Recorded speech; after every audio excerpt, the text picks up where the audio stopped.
Chapter 33, Ashton's POV. It felt like an eternity before we reached the hospital, though in reality, it was only a 15-minute drive.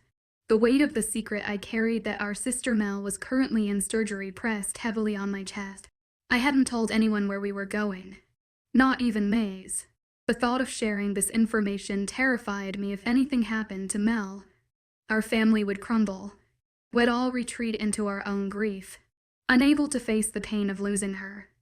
Mel had been our family as saving grace after our parents' deaths. In the aftermath of that tragedy, Maze and I had withdrawn from everyone, unable to look our relatives in the eye or engage in conversation. Mel was the exception, the beacon that drew us back together, not just with each other but with our cousins as well. She had a way of unifying us all, her caring nature bridging the gaps that grief had created. Our aunts and uncles had distanced themselves, struggling with the loss of their siblings. It had been a dark time for our family, especially given how close our parents had been with their relatives. Mel's efforts to reconnect us all had been nothing short of miraculous. As we pulled into the hospital parking lot, I glanced over at Emma, my partner. She offered a small, comforting smile, as if sensing the turmoil within me. I brought her hand to my lips, kissing it gently before we exited the car. We hurried towards the hospital entrance, and I spotted Maze and our cousins approaching, their faces etched with confusion. Despite their bewilderment, they followed me without question, our shared concern for family overriding any need for immediate explanations. Inside, we found Alec in the waiting room, his head buried in his hands, looking utterly drained and defeated. Beside him sat his twin sister Ava and her mate, Alpha Carter. The sight of Alec's distress sent a chill through me, reinforcing the gravity of the situation. We greeted Alpha Carter first, adhering to pack protocol even in this moment of crisis. Then, all eyes turned to Alec, silently demanding answers, before he could explain Mel's condition. However, Alec had to first reveal to everyone why we were gathered here, in this sterile, anxiety-filled hospital waiting room. Under POV, what are we doing here? Where's Mel? Jace asks, staring at Alec, who looks lost, like he is completely zoned out of reality. She's in surgery right now, answers Alec's twin sister quietly. What says she doing? GNSURGERY, stutters Mason. Melody was helping the pack fight and the leader managed to jump on top of her. He bit down on where her shoulder would be inhuman for. Then she fell unconscious in wolf form, explains Alec's sister. Ava, I think her name. Shouldn't she be healing? I mean, she's a werewolf, we heal fast. Plus she's is a white wolf, she's supposed to heal faster. The doctor said she's too weak to heal herself, so her body's shut down. Her healing will be the same as a human's till she gains her strength back. Carter says with a sigh. Why would she be weak? Wonders Grayson aloud. Maybe she used one of her elemental power, answered Dill, unclicking his fingers. Maybe, muttered Dash. We all look at Alec, expecting him to answer our unanswered question, but he continues to stare into space. Alec's POV, Melody had come out of surgery 5 hours ago and was still asleep. The doctor said that the fight really took a toll on her body and that she could be out for a couple of weeks max. After rushing Mel to the surgery room, I phoned Carter Pars HLY to tell him the battle had ended and to talk to my sister. I told him we had managed to get their leader and that would get answers out of him later. I spoke to Ava, asked her to bring me some clothes. In a matter of minutes she's here handing me a pile of clothes. I stared at it at first, unable to move. Ava finally convinced me to go get changed and that if anything would happen she'd mind link me immediately. I got dressed in under a minute and took my place outside the surgery room, waiting. Then I realized I forgot to tell her brothers and cousins. Shit. I phoned Ashton and told him. The 10 of them, including their mates, came rushing in. I can't remember much after that. I zoned out for a while, up until the doctor came out of the surgery room telling me my mate was okay. That she had a broken shoulder and 2 fractured ribs, but she was alive. That had brought me out of my previous state where I couldn't even talk. I've been sitting holding Mel's hand since then, sitting on the side of her hospital bed, refusing to move. Her brothers stayed for 3 hours then had to leave. They wanted to tell their pack. Their cousins had only stayed for 2 hours, something about parole, I think. Ava left as soon as Melody came out of the surgery room, but came back an hour later to check up on me and to give me food. I haven't eaten or drunken anything. I can't not while my mate lays on a hospital bed. It's my fault. I think Ava told my parents I have refused to eat, because I hear a knock on the door and immediately recognize the scent of my parents. They walk in, my father puts his hand on my shoulder and my mother begins to tear up. "Oh my," she says, covering her mouth. Then she turns to me and becomes even more shocked. "Alec, have you not eaten?"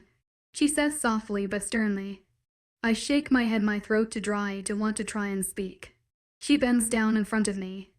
"Alec, how can you worry about her if you're not taking care of yourself? What's Melody going to think once she wakes up?" I stare blankly at my mother. "You'll make her worry about you, Alec. Then her condition will get worse. In order to look after her, you need to look after yourself." My parents stayed a little while longer, then decided to leave. My father told me he'll deal with the pack and that I should worry about Melody. Before my mother leaves, she says, "Remember, in order to look after Melody, you need to look after yourself." I smile slightly at my mom, letting her know I understand. The sun sets and my eyes get heavy. So I decided to get into the hospital bed with my Melody. And that's how I spent the first night back with my mate after our fight. In a small hospital bed. But at least she was in my arms once more. Chapter 30 for Melody S. POV. I see trees all around me. I'm in a forest. It looks so familiar, but I can't remember why. Then it hits me like a hammer. I'm in the forest of our old territory. In the exact place my parents died. I remember it all now. I was hiding behind this tree. I think while stroking the tree. I remember now.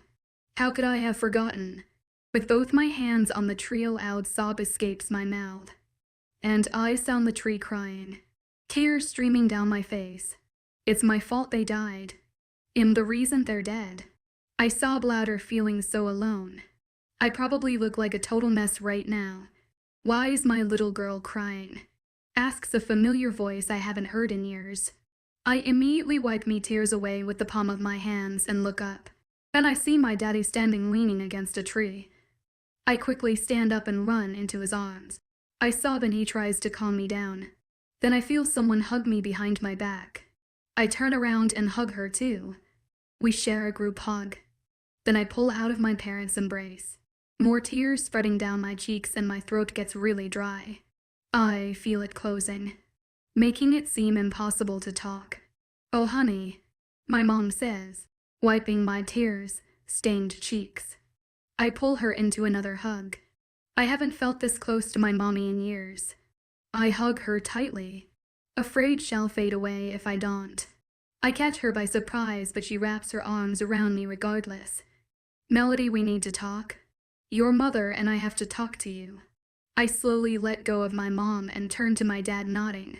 He signs heavily but smiles and points to the direction of the floor, silently telling me to sit down. My parents sit next to each other in front of me. We sit down on the floor cross-legged. "Where does E begin?" my father asks, sighing softly. "At the beginning would be helpful, Daddy," I say in a dead tone. My mom stifles a laugh. "Teenagers," she says, rolling her eyes. I roll my eyes at her tactics. Then the two of us burst out laughing and my dad joins in. "Okay, finally, things aside, Melody. We need to talk about more important things now," my dad says, sitting up straighter. "Old alpha habits." I ask, meaning his change in posture and seriousness. He nods. I smile and all of my old memories flood through my head. I remember my dad and other alpha stalking, having meetings, and even though he was always busy, he made time for me. His little girl. A single tear slides down my face. "We wanted you to know that we're proud of you and your brothers. Ash took over the pack and has done a great job with Mason at his side, helping him. You putting back the pieces we left off in the family. You being strong and never losing hope. We're also extremely proud of all of you. You and your brothers and cousins for dealing with this in a mature way since day one. Tell your brothers they have done much more than we expected them to do. That I'm sure they're great alphas and betas. All in all, we're proud of all of you. Tears slide down my cheeks once more. My mom puts her hand on my dad's knee and continues. And you, Melody, will be an amazing Luna. Knowing you, you'll do a fantastic job. Then everything disappeared and it all felt like a dream. All I could see was the blackest scene, holding no life. Nothing, no animals, plants, nothing. And once again I feel alone. Chapter 35 Melody S. POV beep beep beep. The bright light's hurting my eyes. I try opening my eyes again. But I notice Alec laying next to me. And we're in a hospital room. Bayong deception. By Dwight Mason and E.Y. Gwet. As the undocumented changeling, I'm forced to cove at the low-level witch. What am I doing here? Oh wait, the fight. I was hurt. I fell unconscious and Alec stood over me in a protective stance. I don't know what happened after that. I snuggle up closer to Alec, loving the warmth radiating off of him. Alec feels me stirring in my sleep and his eyes open. He looks tired and run down. Like the sleep he had did nothing. There are bags under his eyes, making him look groggy. When he sees me, his eyes suddenly lighten up, and the rundown look on his face disappears. He hugs me, holding me close, breathing in my scent, calling his wolf. KD. Then he kisses me deeply. We savor the moment. The kiss is short and passionate. Then he presses his forehead against mine. I was so worried. He mumbles. I smile, feeling guilty about making him worry about me. So I peck him on the lips. Well, I tried to. He had other ideas. What I thought would be a peck turned into a full-on makeout session. Someone clears their voice in front of us. I immediately pull away from Alec and look at the person. It's a middle-aged man with a white coat on. He must be the doctor. Shit, the doctor caught us making out in a hospital room. At that, though, my face turns bright red and I try and hide it in Alec's chest. Alec growls, obviously not liking being interrupted, and I roll my eyes. What are you doing here? Doc, Alec seethes out. I slap his chest. Don't be mean. He's doing his job. HES, a doctor, he goes around making sure his patients are getting better. I mumble. I feel Alec stare down at me, smiling. I look up at him and return the smile. I decide it's time to face the doctor once more, ignoring the fact that he walked in on us making out. The doctor stares at me, shocked. I cock my head to the side, confused. Why does he look so shocked?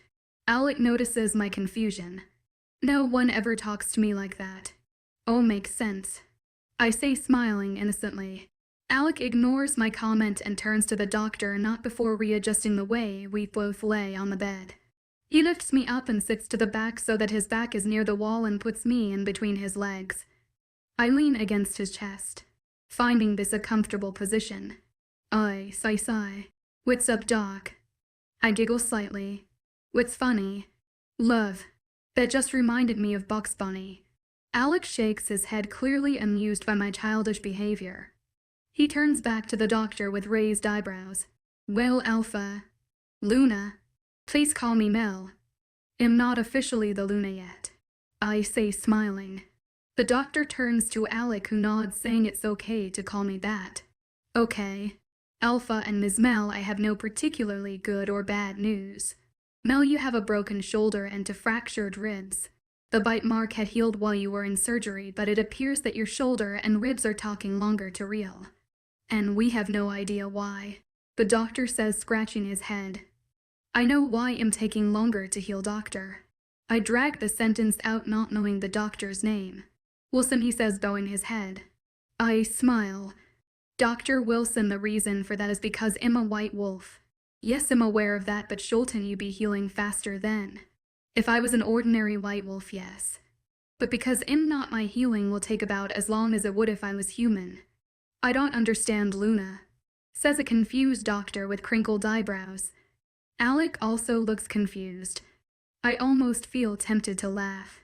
I'm an elemental white wolf. So when I use one of the 4 elements or all of them, it drains my body in more ways than one.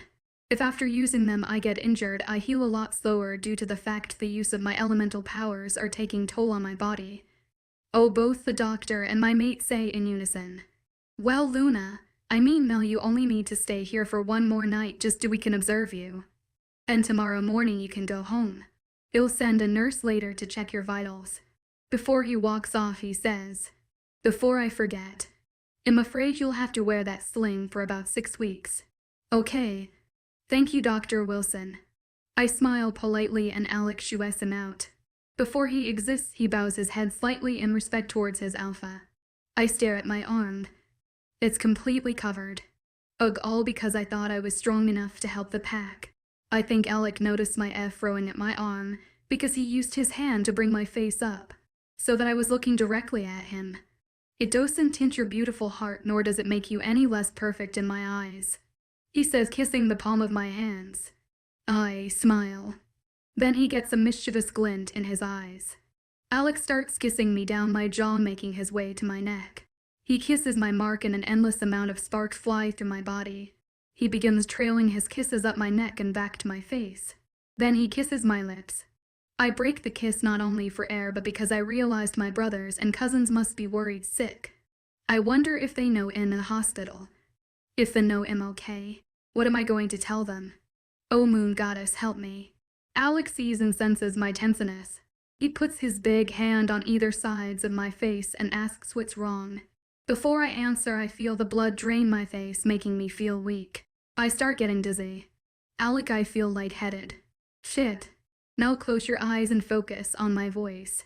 Just try focusing on my voice. Then open your eyes. I do as he instructs and open my eyes, no longer feeling dizzy. Feeling better. I nod, leaning into him. His arms wrap themselves around me. I'm currently laying on top of him, as he plays with my hair. Now tell me what's wrong and don't forget to breathe, he says in my hair. Do my family know in their eyes? Can you phone them and tell them I'm awake, please? I ask with my best puppy dog eyes. Alec agrees, saying he'll only do so if I get some more rest. Wanting to see my family as well as the 2 new additions, Riley and Emily, I close my eyes, welcoming sleep. Snuggling closer to Alec. Chapter 36, Melody's POV. I feel someone poking my face and I slowly open my eyes only to find my idiotic cousin, Grayson. He sees me eyes open but continues poking me.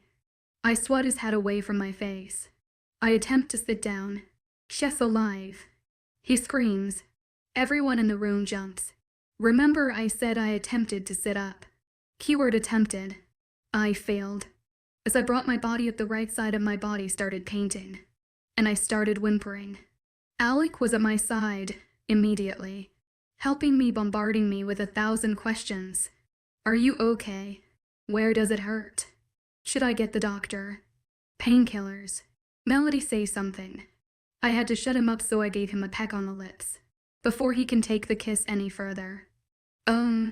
Keep the PDA to a minimum. That's my little sister and I don't need to see her and her mate make out, says Ashton in a matter-of-fact tone. I shake my head, but somehow that brings a massive smile to my face. I look around the hospital room to see who all is here. My big brothers, including my cousins and that. They treat me like a little sister and we're closer than cousins. Alec's parents are here.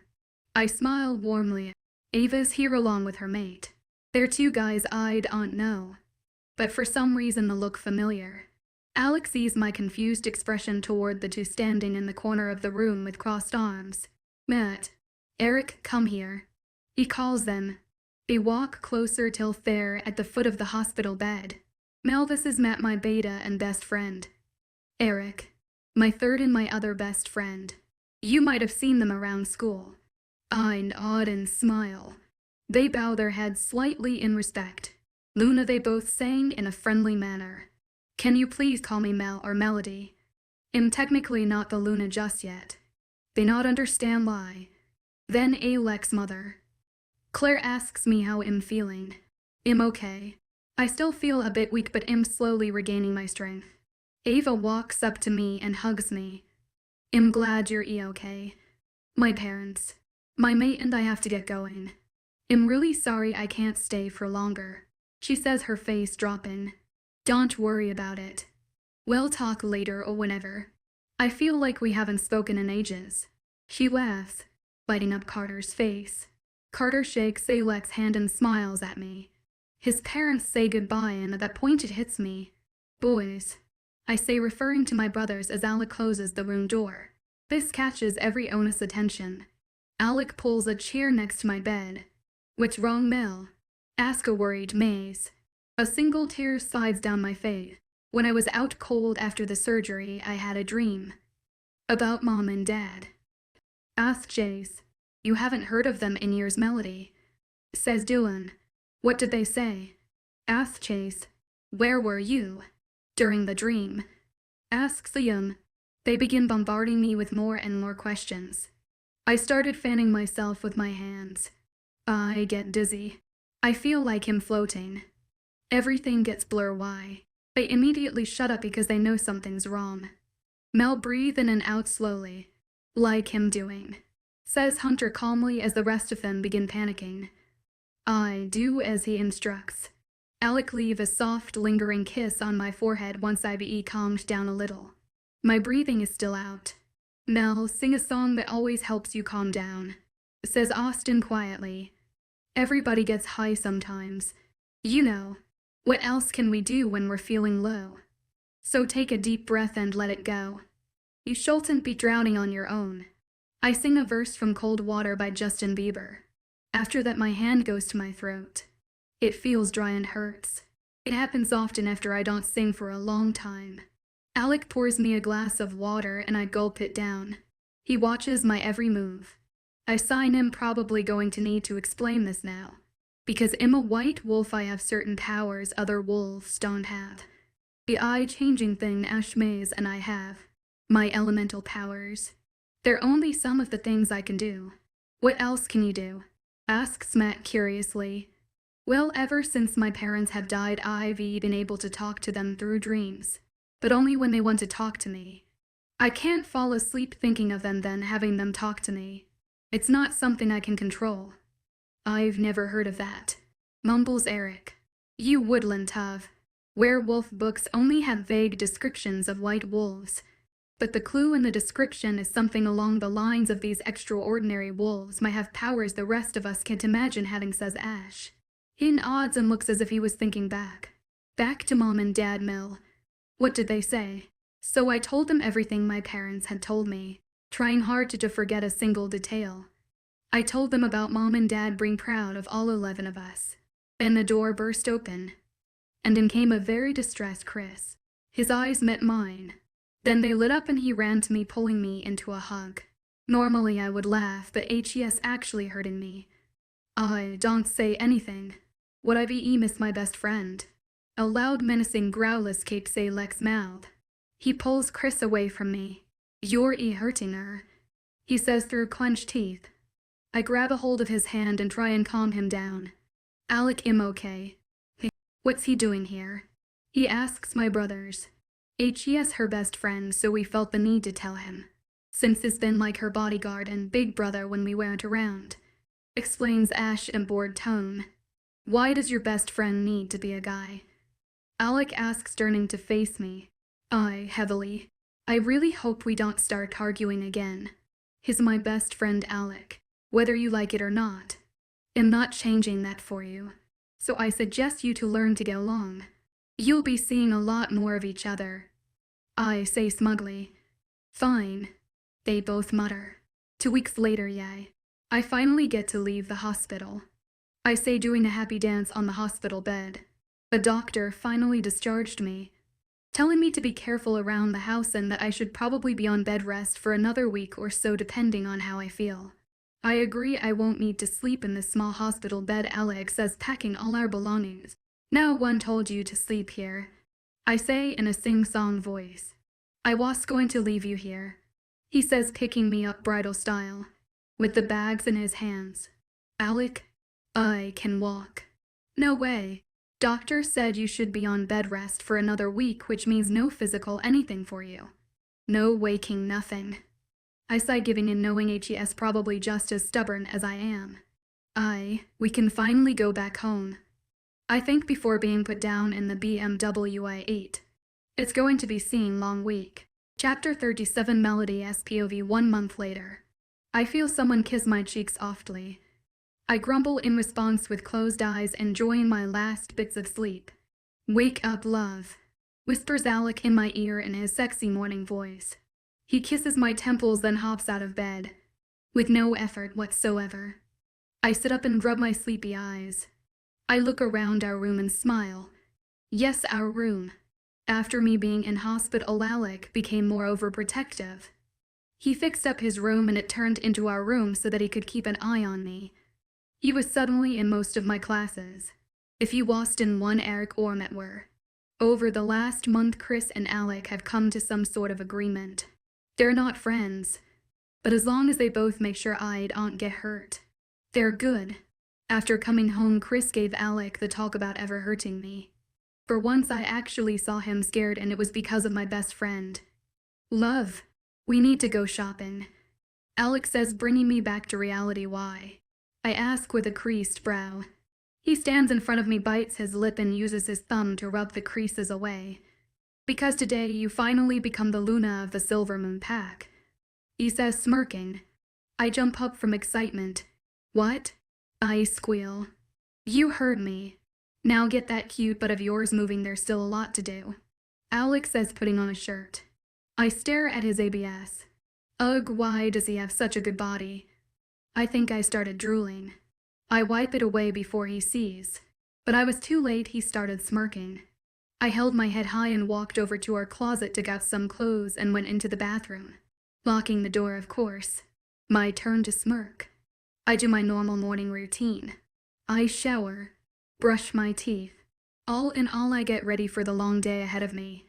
Once I finished, I slowly opened the bathroom door, peeking out to see if Alec was around. He was, so I exited the bathroom and tried to find him.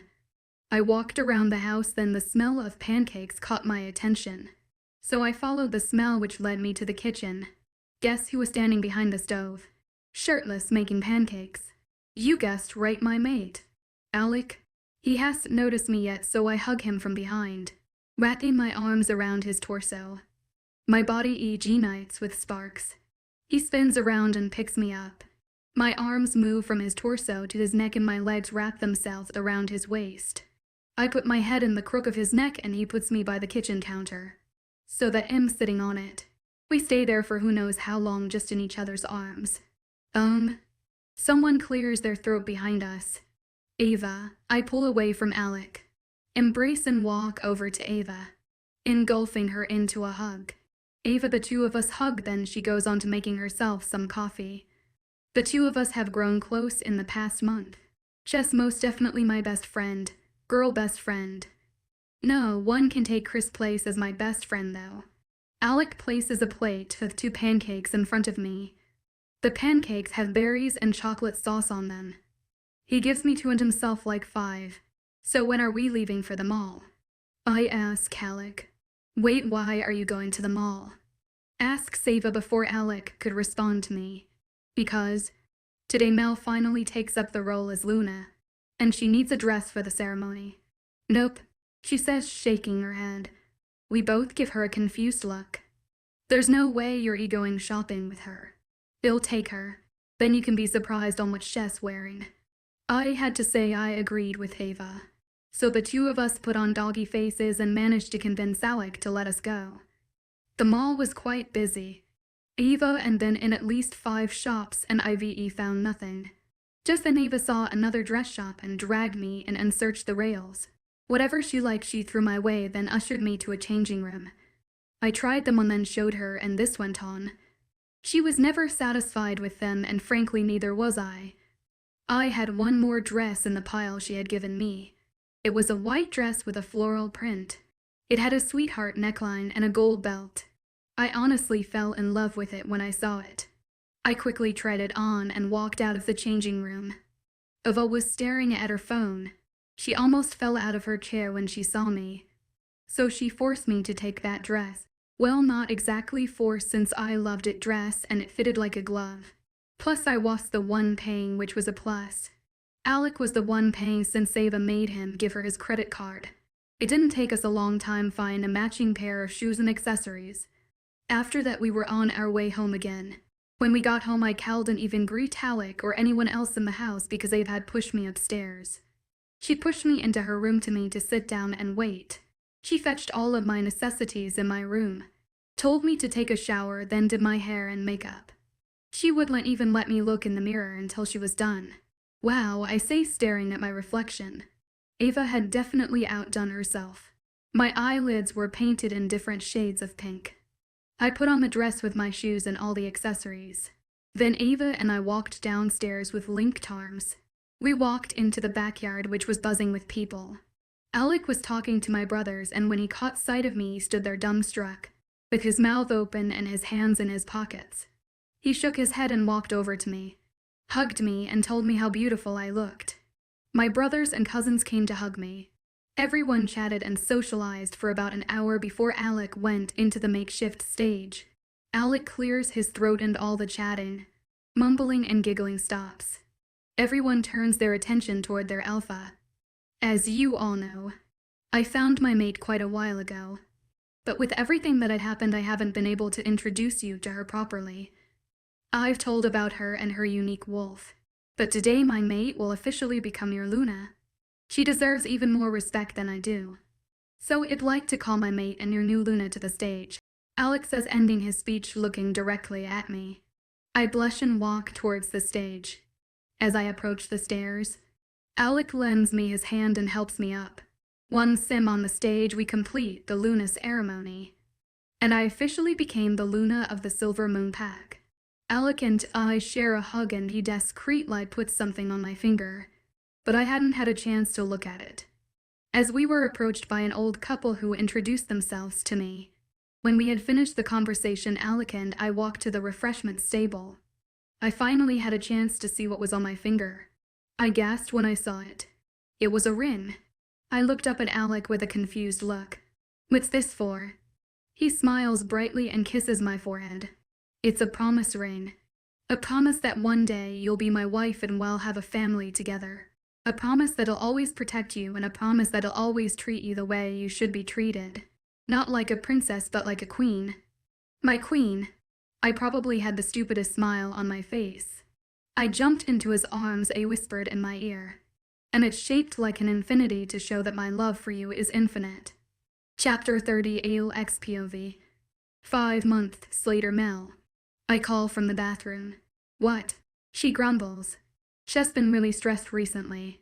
She blames it on the midterms we have coming up, but I honestly don't think that's all. I think she might be feeling a little bit homesick. I think she misses them. Her brothers and cousins. I mean, they are the only family she really has. Actual family. I know she regards the pack as her family too. Mel has been doing a great job as Luna. She was definitely made for the job. She still has concerts on the odd night, but a lot less because of the workload. Be ready in 2 hours, we're going out and Alec, there's too much to do. I have to finish my art prac, study for midterms, and I kiss her to shut her up. I love her and her voice, but sometimes she speaks too much. The kiss lasts long, we pull apart needing air. Be done in 2 hours, we're going out. Dress nicely. Are you saying I don't dress nicely all the time? She asks with raised eyebrows. I never said that. I reply, kissing her forehead. I'll leave her alone to get ready. I need to finish organizing everything. Everything needs to be perfect for her. I get dressed, then head out to sort out a few loose ends for the date I have planned. Melody SPOV. Alec told me go get ready because we're going out and said to dress nicely. What's that supposed to mean? Wear a dress. I wish he had said more so I know what to wear. Like where we're going. So I know what would be appropriate to wear. Eventually I decided to wear something nice, but not too nice. Get what I'm saying? It took forever just to pick out an outfit. I literally rampaged through my entire wardrobe. I had a lot of packing to do since most of my clothing was scattered all over the room. I decided to do some makeup. I made myself smoky eye and put on some maroon lipstick, matching my shoes. I checked the time on my phone. I had 5 minutes before Alec would pick me up. So I decided to walk down the stairs. I was walking down the stairs. Alec entered the house. He looked at me and his eyes suddenly brightened. He held out his hand and I grabbed hold of it. I made it down the stairs and he greeted me with a kiss. "You look beautiful as always," he said, kissing my forehead. I rolled my eyes at him and smiled. He smiled back at me, and I noticed something in his hand. And I raised my eyebrows. Alec follows my gaze and smirks. "Princess, I'm gonna need you to wear this. Otherwise you'll end up ruining the surprise I have planned." Surprise. I hate surprises. "Come on. Do it for me, love," he says, pouting. I sigh and gidden. What have I gotten myself into? Alec puts it on and leads me to the car. Then I feel the car moving. Hopefully this won't be a long car ride. I was wrong. The ride has been extremely long. I've probably been in this car for like half an hour, although it feels like longer. Alec Kichi. Mem, he hums in response. Are we there yet? Not quite. Be patient, princess, we're almost there, he says, kissing my knuckles. I sigh. Can you at least put on the radio? Please. I don't get a reply. Alec just puts the radio on. I start humming softly. Very soon my humming turns into full-on singing. My eyelids start getting heavy and I stop singing. I lean my head against the window and sleep consumes me. You'll be the death of me, princess, I hear Alec mutter before I fall into a slumber. I feel the car come to a halt. So I open my eyes only to be met with darkness. Then I realized I was still blindfolded. I hear my car door open and feel strong arms wrap themselves around my body. I know it's Alec because of the sparks. He carries me bridal style. I snuggle up, closer to him. Then he puts me on my feet and I hear something. I thinks it's the ocean. I hear waves crashing. Seriously? We're at the beach and I'm dressed like this. Alec stands behind me and wraps his arm around my waist, pulling me closer to him. He removes my blindfold and I'm met with the view of the sun setting behind the ocean and a yacht. I gasp. It's beautiful. Not as beautiful. I hear Alec whisper in my ear, picking up on my thoughts. He spins me around and kisses me. He puts my legs around his waist and walks towards the yacht, carrying me. Once we're on the yacht, he puts me down and faced with a table filled with food. I gasp and turn around to face Alec. Mouth the gap. He smiles and leads me to the table. He pulls out a chair for me and I sit down. Since when are you such a gentleman? Always be a gentleman for you, love, he says, winking. Then he puts his signature smirk on his face. While I blush, I'll lean across the table and peck his lips. We eat supper, then Alec stands up and lends me his hand. I confusingly accept it. He leads me onto a deck and then music begins to play. The two of us dance to the music, enjoying each other's company. I lean my head over his shoulder, his hands wrapped around my waist and mine around his neck. After about half an hour we get tired and decided to go sit down again. Earlier on Alec had suggested we go swim, but I decided to have a swimming costume. Guess what the little bugger suggested? That we go swimming nude. I blushed crimson and playfully hit his shoulder, saying no. Alec simply laughed at my awkwardness and embarrassment. I stuck my tongue out at him, then pouted. Then he leaned down and captured my lips. We were currently sitting back at the table, just talking about random stuff, while drinking some champagne in fancy glasses. Well, Alec was drinking. I haven't had a single sip yet. Our conversation has been too interesting. I've either been talking or laughing at something Alec had said. I noticed Alec suspiciously eyeing my glass, so I raised my eyebrows. Everything okay? Yes, why wouldn't it be, princess? Alec asks, gulping down the rest of his champagne. I nod and take a sip of mine, then suddenly feel something in my mouth. I ignore it and swallow. Big mistake. I stand up and cough.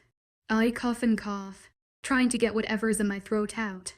Alec stands up and wraps his arms around my back and presses down on my tummy, forcing whatever was in my throat out. Then he puts his one hand out and catches it. I feel him freeze behind me, so I turn around. I put my hand on his cheek and rub it with my thumb. knowing the sparks will calm him down. Once he's calmed down, he pulls me closer, enclosing me in a hug, which I return, of course. "What's wrong?" I ask against his chest. "It's my fault you nearly choked to death." I pull away, obviously confused. He sighs and rubs one hand over his face. He steps back and gets down on one knee. I gasp. No, he couldn't be doing what I think he's doing. I finally see what was inside my throat and gasp. It was a ring. His proposing. Tears stream down my face. "Mel, I've loved you since the moment I laid eyes on you and from me. You ran because you were scared about telling me about your double life, not knowing you had from that very moment taken my heart with you. You're an amazing woman. An extraordinary wolf. You're an even better Luna. You're the most amazing person I've ever met. You make me a better person. I love you. Your smile and your laugh. I want to be the cause of your smile and the reason you laugh always. I'm so over the moon goddess has put us together as mates. You've changed my life for the better, and I want to be one of the biggest parts of your life. I want to wake up next to you each and every morning. Go to sleep with you at my side. Tell you how much I love you and how beautiful you truly are. So, Melody, will you give me that chance? By being my wife, being my life and the light of my world. By being Melody Silvermoon." My face is full of tears but has a big bright smile on it. I jump into Alec's arms and mutter yes over and over again. Alec lets out a nervous laugh and spins me around. Then he tells me about the ring being in the champagne glass. He apologizes over and over again. I keep brushing him off, but in being a damn stubborn and overprotective mate, he stated that he's taking me to the hospital to make sure I'm 100% alright. I didn't care enough to argue with him. Too wrapped up in the thought that I'm engaged to the man of my dreams. Alec picks me up bridal style and carries me to the car. And the two of us are off to the hospital. Chapter 39 Melody's POV. Alec carries me into the hospital bridal style. I'm starting to wonder whether he notices I have working legs. "Doc," he shouts. Everyone turns their attention towards us and bows their heads slightly. I hide my face in Alec's chest, a little embarrassed at the situation. I eventually move it so I can see again. Then I see a lady walking towards us. She must be a doctor, but she's not my doctor. I mean, I've never seen her before, and I thought I knew everyone. I've been in this pack long enough to know most people by their faces. I suck at memorizing names. She must have a high ranking because I can feel it isn't off of her. She stops in front of us. A massive smile tugging on her lips. "What did you do this time, little bro?" Alec looks shocked but quickly covers his facial expression. "Diana, what are you doing here?" Wait, little bro," I ask, cutting her off. I look between the two of them, utterly confused. Alec decides then it's the perfect time to put me on the ground. He scratches his neck awkwardly. "Mel, I may have forgotten to tell you I have an older sister." "You forgot." The two of us yell in unison. Alec continues to scratch his neck and laughs awkwardly. I wave slightly. "Hey, Mel." Muck, Ellie head's mate. Diana, Stupid's older sister. "And I happen to be a qualified doctor," she says, bobbing her head in his direction. "So what can I help you two with?" she asks, lifting her brow and smirking. "Well," Alec said, explaining what happens with the proposal. While doing so, he pulls me closer to him and I hide my face in his chest out of embarrassment, and because this is how I'm meeting my mate's older sister. Diana bursts out laughing once Alec finished explaining. She wiped away tears that formed in her eyes and leads us to a room where she could make sure I was all right. I told her and Alec I was fine, but they continued walking in the same direction, ignoring me. I pout and cross my arms like a little child. Alec notices. He wraps his arms around my waist and pulls me towards him while chucking. He pecks my forehead and then my lips. He rubs his nose against mine. "Mine," he whispers while rubbing his nose against mine. We now stand outside a room. Diana opens the door and leads us inside. I stare at the colorful walls that surround me. I'm currently sitting in a little hospital room, tapping my foot with Alec. Diana had just finished checking me out, making sure I was okay. She said that my throat might be a little sore. so I should try to minimize my talking. That made me frown, and Alec immediately knew why. Does that mean she can't sing either? Alec grabbing my hand, rubbing his thumb over my knuckles. I'm afraid not. I want her to rest her voice for at least 3 days. If she can rest it for longer, the better. I nod. Well, I need to spend the night at the hospital. And, yes, Alec says, cutting his sister off. She raises her eyebrows at him and he growls possessive lie. She puts her hands on her hips, daring him to do that again. He glares at her and pulls me into his lap, playing with my hair. Alec calms down and sighs. Sorry, Diana, but I want Mel to stay here overnight, so that the doctors can monitor her voice, to make sure she's okay. Okay, she mutters. They'll book her in and tell another doctor to monitor her. Any preferences to a doctor? She asks. Yes, I want the pack doctor observing Mel. You're going to need to be more specific, little bro. Which pack doctor? Your pack has 5, and yours has 10. He says, pulling me closer, if that's even possible, Ugh. Exaggerates Diana, running a hand over her face. Stop being impossible, Alec. Okay, fine. Doc Wilson must look after her. I don't want the other pack doctors monitoring her. Alec says, sticking his tongue out at his sister. I wonder why. She says, tapping her chin. Maybe because they're all young males in their 20s. Alec growls and Diana smirks. I pull Alec face to mine and kiss him, hoping the sparks will calm him down. Just then his phone rings. He lifts me up and puts me on the chair. Excusing himself, he leaves to answer the call. Before HES outdoor, I remind him to tell my brothers I'm here, just so they know. He nods, giving me a small smile before closing the door, leaving me with his big sister. I decide to attempt to make small talk with Diana. So why haven't I seen you around the pack before? She smiles lightly and turns her head toward me. I no longer live in this pack. I moved when I found my mate Alpha Justin of the Half Moon Pack. I'm here now with my family, visiting my parents and siblings. I nod, but then realized she said she's here with her family. So you're here with your mate and children? Yes, I'm here with Justin and our daughter Kimber. I lay on a hospital bed while Alec sits next to me on a chair. I stare at the boring room while he typed vigorously on his phone. He dumps his phone on the hospital bed and sighs, pulling at his hair. Just then the door opens and in rushes 12 people. My brothers and Riley and Emma, all looking worried. Relief washes over their faces when they see him okay. I smile brightly at them and they all look confused, obviously, because I'm in a hospital, smiling like I won at $1. I hold my left hand up so that they can see my engagement ring. I'm engaged. I squeal out. My brothers freeze while the girls jump up and down, squealing with me. Alec tries to hide his face in a magazine and M brothers' heads all turn towards him. Run, mutters Ashton, whose eyes have darkened. Alec doesn't think twice. He jumps over the hospital bed and lands right in front of the door. And he runs. He runs out of the hospital room and my brothers run after him. They are chasing him around the hospital. I stand by the window and see Alec running out of the hospital, but before he can get away, Maze tackles him to the ground. They pull him inside, probably to scare the living daylights out of him.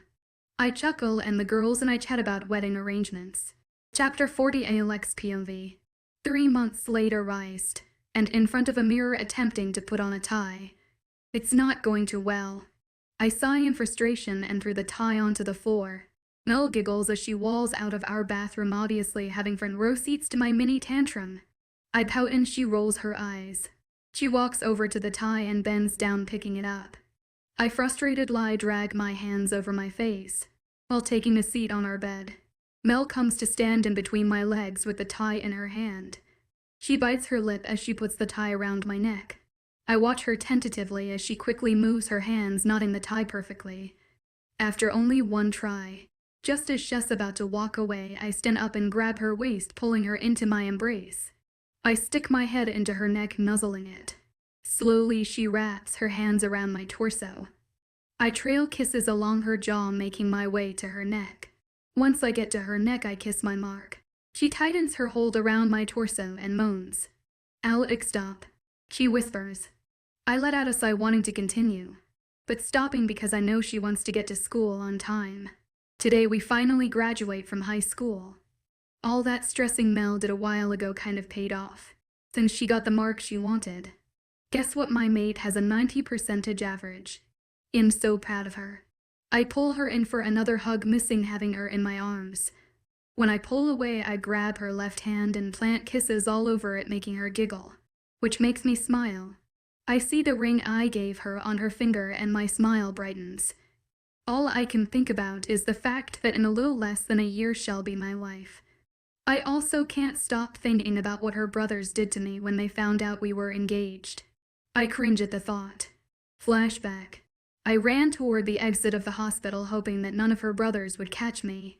I see the exit and make it out, but I hear footsteps behind me, so I idiotically turn around to see. I raise my eyebrows when I find no one behind me. I continue running, and then all of a sudden I'm tackled to the ground. I fall, making a loud OMPH sound. I turn my head to see who tackled me, only to find Mason. He tackled me. Then I realize that all of them have surrounded me, leaving nowhere for me to run off to. Ash drags me inside, and surprisingly we have a civilized conversation. Well, wit. After Ash punched me, giving me a blue eye. Oh, and after Maze punched me in the ribs too. Mel and I got into the car and drove off to our farewell.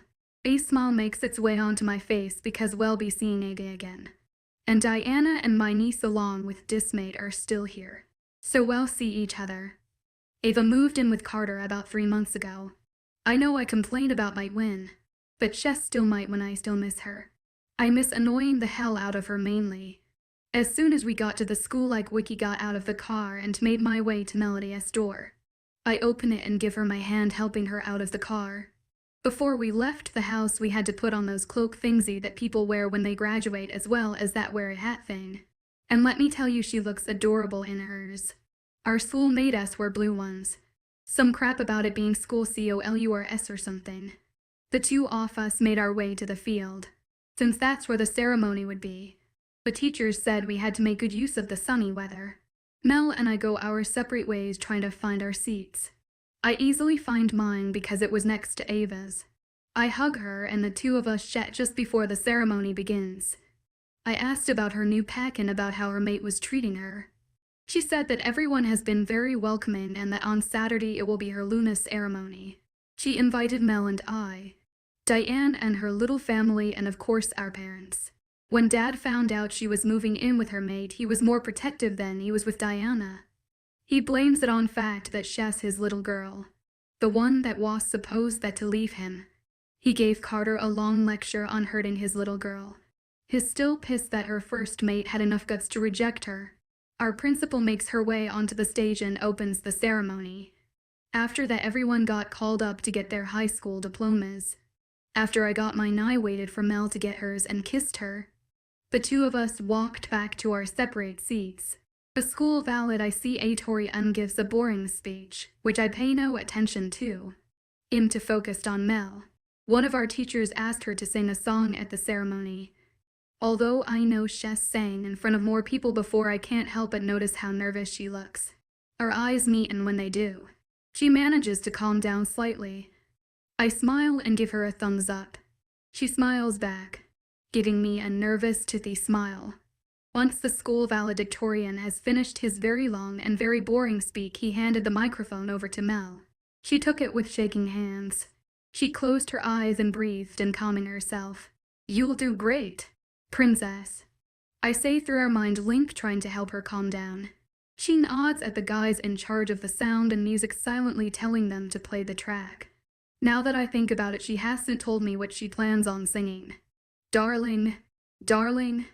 Oh, turn the lights back on now, watching, as the credits all roll down. Crying, you know we're playing to a full house. No heroes, villains, one to blame. While wilted roses fill the stage in the thrill is gone. Our debut was a masterpiece. But in the end, for you and me, the show, it can't go on. Once the song is over, everyone stands up and claps their hands. Mel shyly walks down the stairs of the stage and meets me there. When we're close enough, I pull her closer to me, my hands gently cupping her face as I kiss her passionately. She wraps her arms around my neck and her hands go to my hair.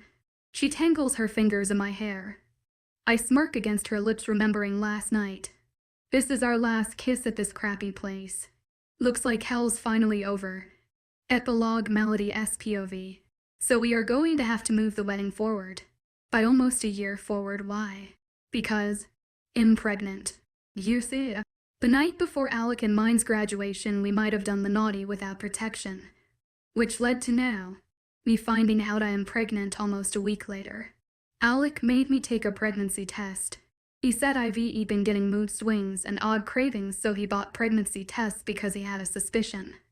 So I took two. Both are positive. I'm standing in the bathroom. Now they gap from shock. I'm nervous. I don't know how Alec is going to react.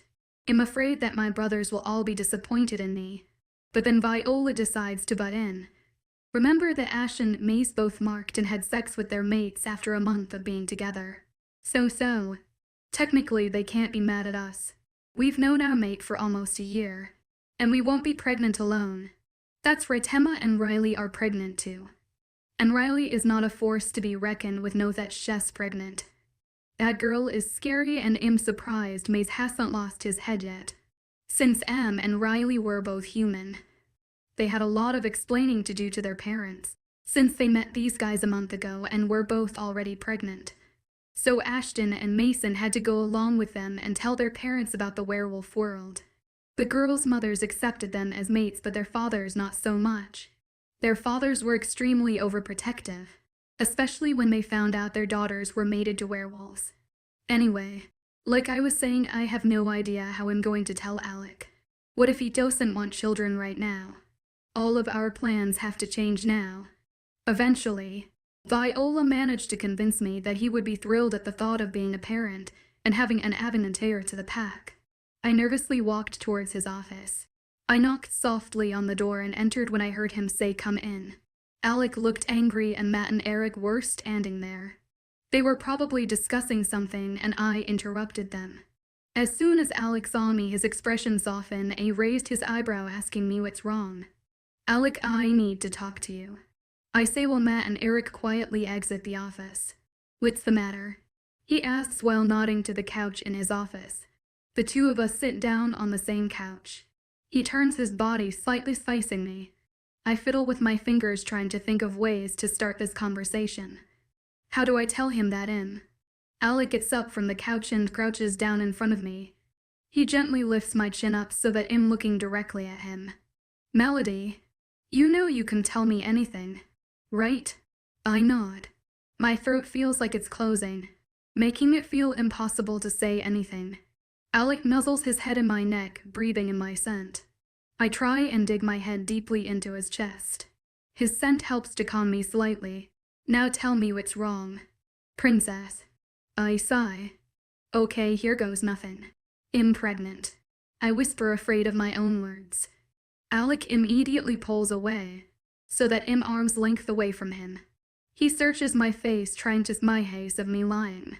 Why would I lie about this? This is serious. Then a massive smile breaks onto his face, and he lifts me up, spinning me around. I can't help but giggle. All my worries go outside of the window. We're going to be parents. Alec happily whispers, putting me down, staring lovingly at me. 1 month later, I stand staring at myself in the mirror, fixing my wedding dress. Why, Leva? Riley, Riley. Emma and Diana stand around me, gushing and squealing like girls being asked out for the first time.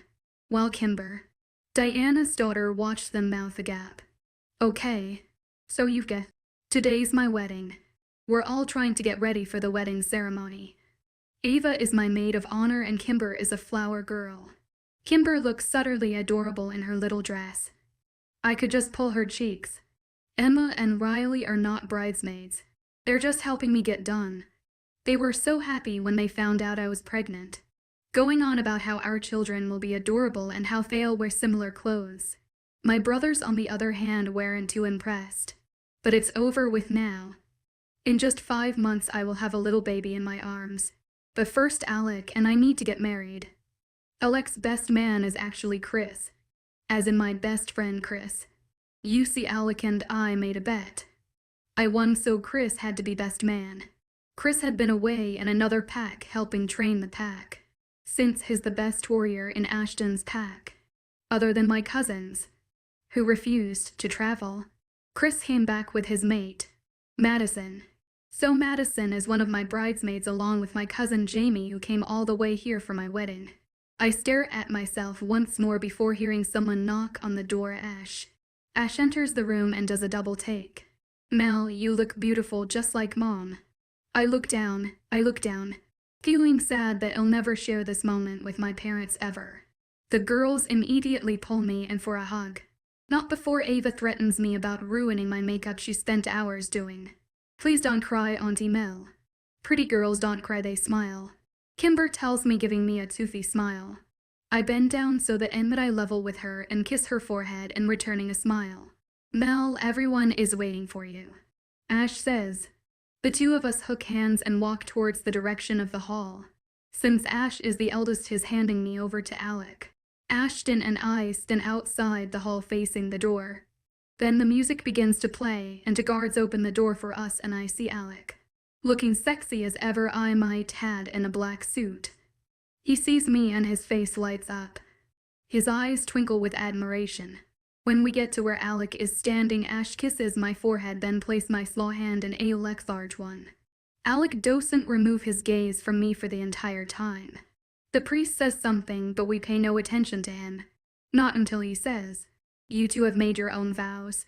Am I? Alec and I. You can go first, Mr. Silvermoon.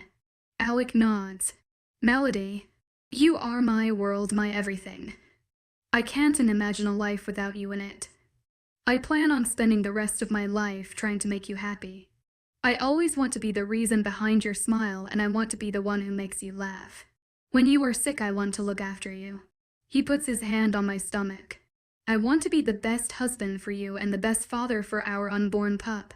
I never ever want to make you unhappy. You two are my life, and today I promise on my life to cherish you both and love you both unconditionally. There are tears falling down my cheek. Alec takes his thumbs and gently rubs them away. Alec, the day I met you, I ran away not to tell you about my complicated life. And when I told you, you said I was foolish. I chuckled lightly. You protected me with your entire pack when I was hunted by rogues. You did that without me asking. I want to wake up next to you each and every morning because by your side is the only place I feel truly safe.